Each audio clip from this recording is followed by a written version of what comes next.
कि hill station के पीछे 3 लोग डूब गए। फौरन मैं मेरे साथ वाले निहाल के साथ हाईवे पर था, फौरन मौके वारदात पे पहुंचा, रेस्क्यू ऑपरेशन चालू किया। उतने में हमारे किला तारा ग्रुप भी आ गए, जिसमें से 2 लोगों को मैं एक के बाद एक डूब कर निकाला और एक किला तारा ग्रुप के अतर अहमद ने निकाला।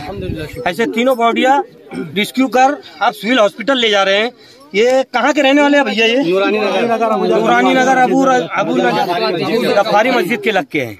तीनों बच्चों को रेस्क्यू कर निकाल लिया। तकरीबन हिल स्टेशन के पीछे पानी कम से कम 30 से 35 फीट पानी है।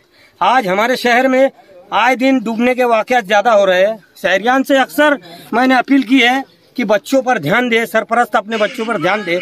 आज ये 3 बच्चे हमारे शहर के 3 मुस्तकबिल हमारे शहर का पानी में डूब गया है। तो हमें चाहिए कि हमारे शहर में जितने भी ये बच्चे हैं उनको सरपरस्त समझाए। सरपरस्त ना हो, ऐसे हिल स्टेशन तालाब हो, गिरना हो, नदी हो, वहाँ पे अक्सर बड़े लोग रहते हैं, तो उन्हें जिम्मेदार आदमी अपना बच्चा समझकर इन बच्चों पर हटाए, पानी में नहाने न दे। आज हमारे शहर में मेरी मालूमात के हिसाब से डूबने के वाकयात बहुत ज्यादा हो रहे हैं। तो अल्लाह के वास्ते मैं शहरियान से अपील करता हूँ, जहाँ भी गिरना हो, नदी हो, नहा रहे हो, उनको अपना सरपरस्त से समझकर बच्चों को पानी से बाहर निकालें। 14-15 साल के बच्चे हैं, अभी हम इन्हें सिविल ले जा रहे हैं।